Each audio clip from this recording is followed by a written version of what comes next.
and welcome to Under the Lights, the boxing talk show brought to you by Sportology TV with myself, Ali Drew. On the last episode, we were joined by the self-proclaimed Britain's worst boxer, Robin Deacon. So if you haven't already, make sure you check that out. But on this week's episode, we are joined by an absolute warrior, former IBO world champion, and she's also a professional bassoonist. Talk to her about that. We are delighted to be joined by Hannah Rankin. Hannah, welcome to the show. How are you? I'm doing really well, thanks. How are you? Yeah, I'm very well, thank you. So obviously we were talking just off recording then that you had your last fight on the 12th of March in South Africa. So obviously you had to come home and do isolation in a hotel. Just talk to me about that. So yeah, we kind of weighed it up, and it's like you still got to do 10 days quarantine because South Africa is a red list country. And I was like, you know what? I want to get out. I want to get fighting. So you know what? We'll do it.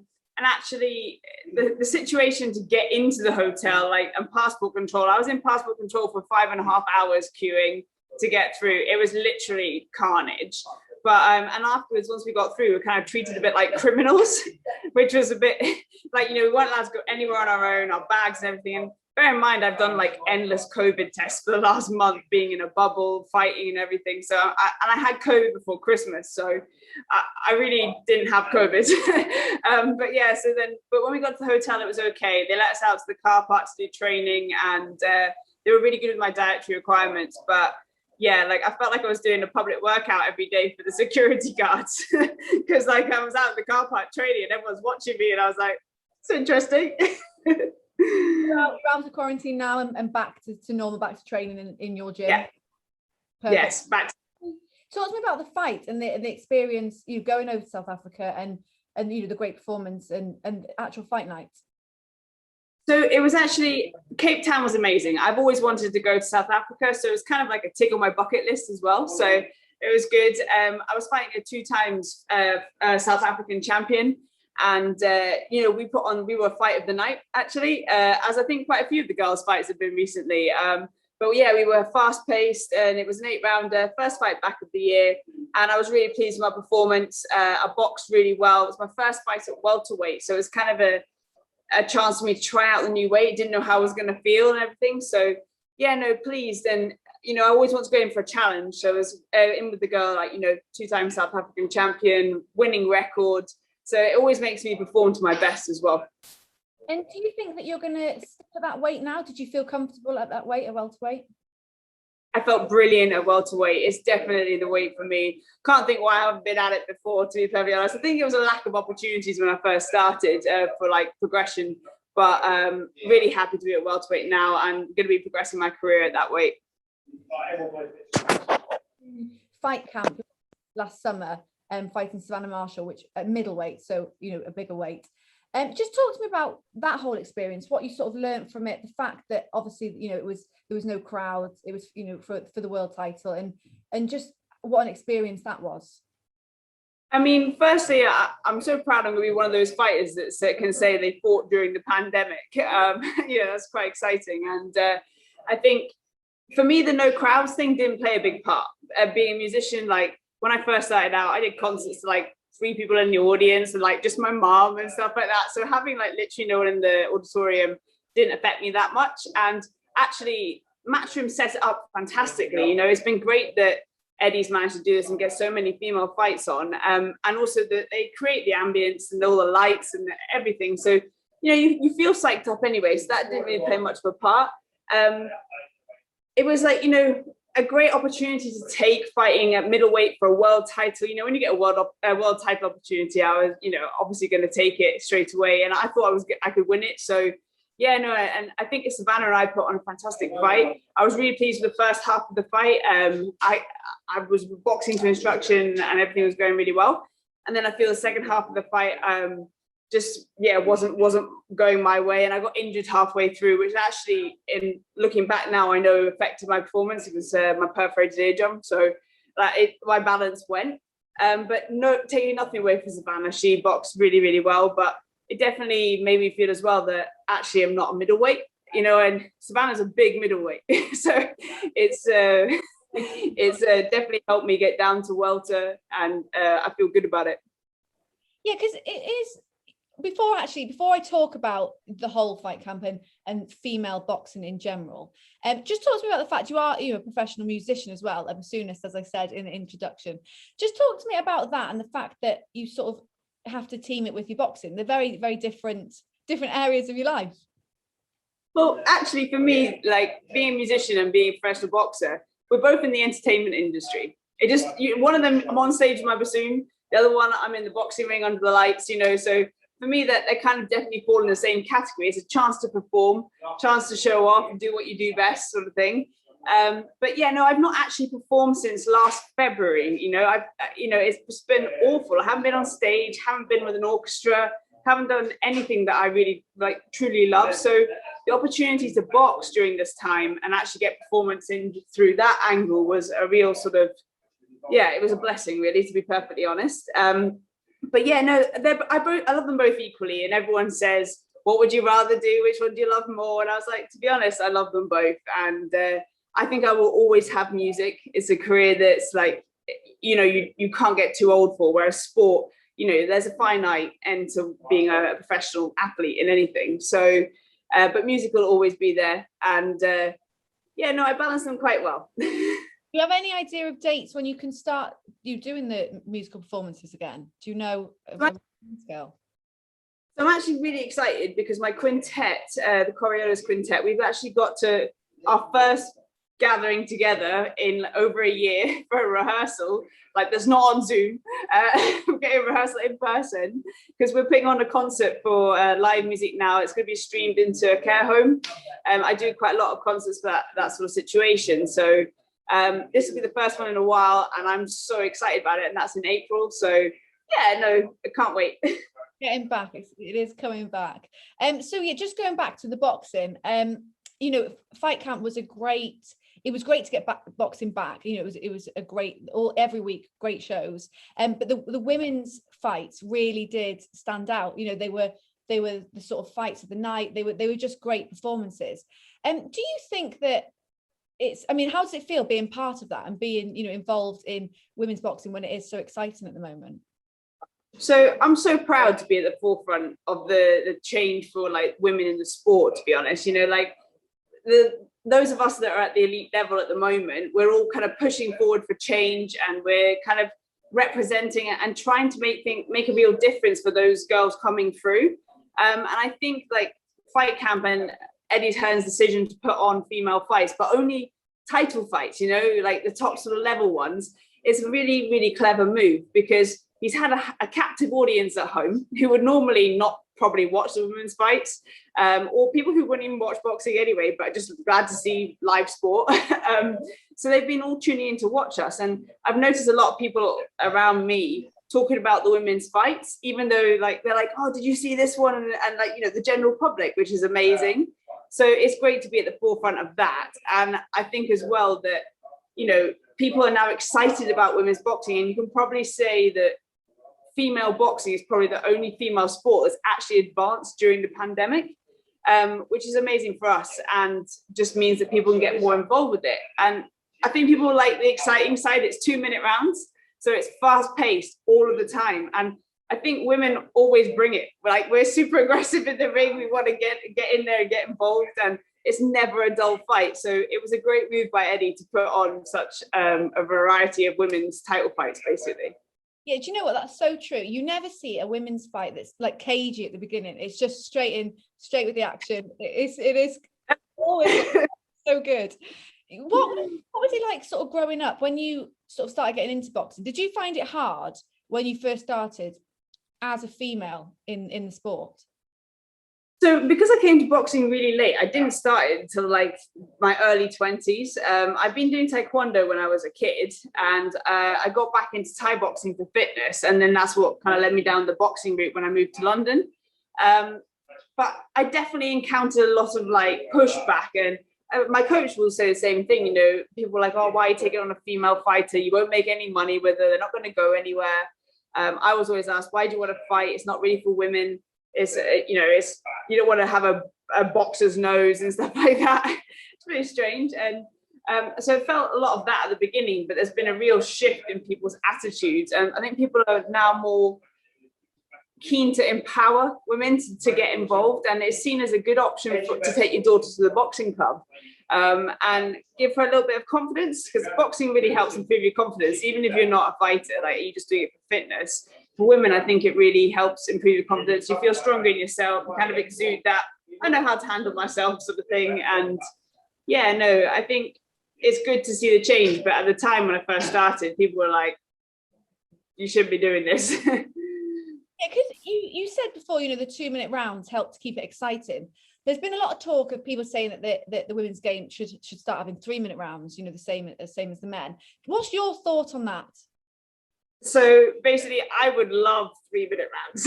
I'm a 3-minute round fighter, like definitely very jealous of the guys. So they've got 3 minutes in a round to kind of set up what they want to do. And, you can put people in the right place and, work through stuff. Whereas we've got 2 minutes and it's like a sprint basically through the round. So 3 minutes would be amazing. I know that there's some arguments about health issues and stuff like that. So like, too much impact for women, or we sweat more, so a longer period of time is more at risk to brain injuries. But then women do 5-minute rounds in the UFC, so not sure why we couldn't do 3s. But yeah, no, I think maybe a compromise, like take the world titles up to 12 twos, because the problem is we're kind of stunting the growth of the sport and the depth of it, because that you do 10 twos for a world title, 10 twos for a Commonwealth or a European title. So there's no difference between how long that those rounds are or how many of them there are. And I think some people end up fighting for world titles that probably shouldn't be fighting for world titles, but there's no difference in how much more you need to be prepared for it, if you know what I mean.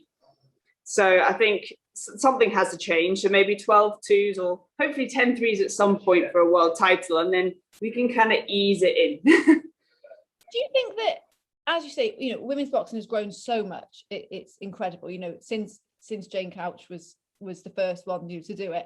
But do you think there's still quite a long way to go to get sort of equality and to be seen the same level? I mean, there is a lot of headline fights that are women's fights now. Eddie Hearn's helped massively with that. But do you think there's still a way to go?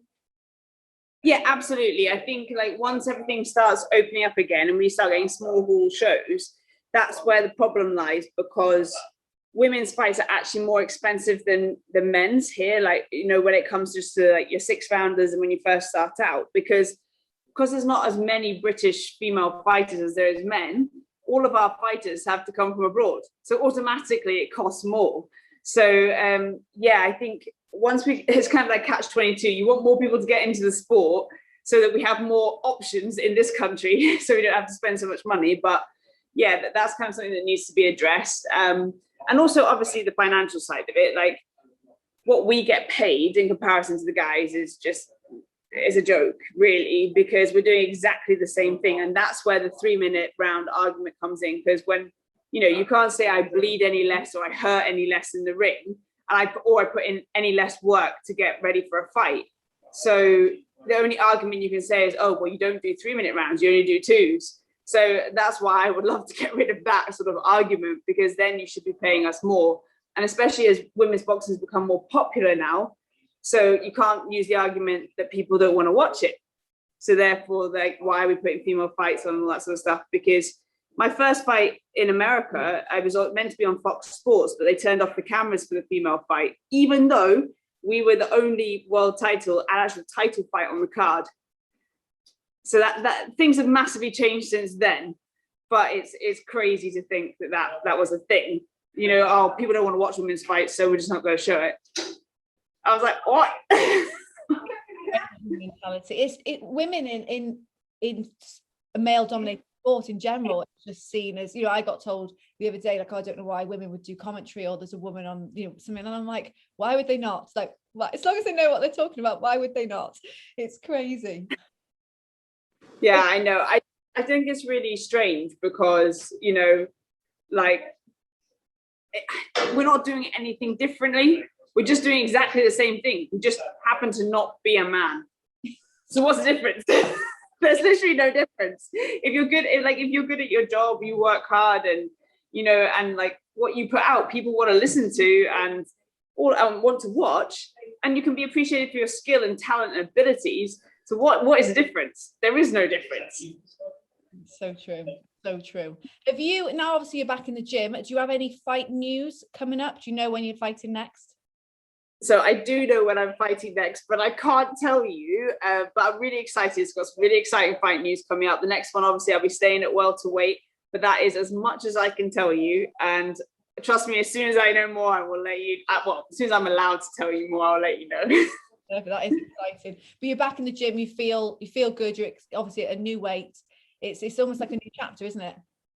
Absolutely. And then, like, you know, I didn't have any injuries after the fight. I was pleased with my performance. So actually, when I was in South Africa, I was straight back in the gym with the lads, you know, like training out there. And it was just so nice to be hot and enjoy the heat, you know. But yeah, no, I feel good at the weight, and it is a new chapter, and it's exciting because I've got access to a whole new range of opponents that weren't really available to me before. And I've got plans and goals, you know.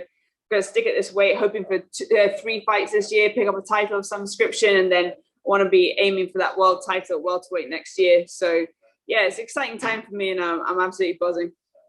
So exciting. And there's obviously some big women's fights coming up that have been announced, and we've got Katie Taylor and Tasha Jonas. Savannah Marshall is fighting again on the 10th to retain her title. Talk to me about those. Are you excited to see those fights? And Katie Taylor and Tasha Jonas, you know, I didn't see that one coming.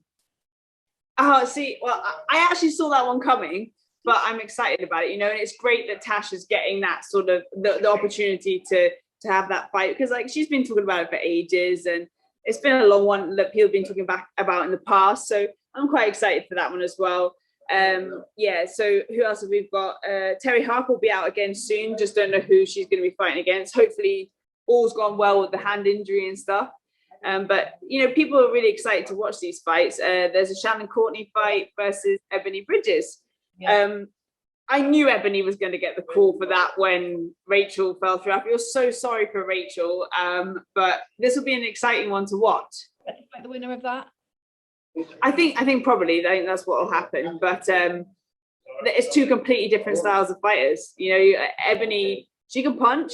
And she's rough and tough, and then you've got Shannon, who's more sort of boxing on, you know, fast pace and all this sort of stuff, and really skillful. So it'll be boxer versus sort of brawler. I think that's how it's going to go. So it'll be an exciting one.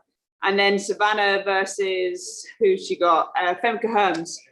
I see Savannah winning this one and winning really well. I think it's going to be good, and good defense for her because she's a former world champion at super middle, I think, maybe. Or middle, I'm not sure, but yeah, it'll be a good fight for Savannah, but I don't see it lasting that long, and I see Savannah winning in style for that one. And do you see Savannah getting the Clarissa Shields fight? Obviously that's the fight she wants. Clarissa said she wants the belt, so do you see that fight actually happening? I see the fight definitely happening. I think obviously Clarissa's team's wanted the fight for ages. I'm really good friends with Clarissa, as I can say, so obviously I'll be backing her for that one, but yeah, no, I think it'd be one of the best fights for female boxing. 2 completely different styles. Savannah is that sort of loping, long, sort of like powerful, like long distance style. And then you've got Clarissa, who's like, you know, she's a genius in the ring. Great distance, fast hands, fast feet. You know, she's just, yeah, it's just going to be a whole mashup of great styles, and it'll be exciting to watch, and one of those real super fights. So yeah, I can't wait, and it will happen. Just don't know when. They fought in the amateurs, didn't they, as well? So it'll be great if that happens. Yeah, definitely. And also when there's like that whole past history from the amateurs back to the pros. I don't have info, and it's more competition.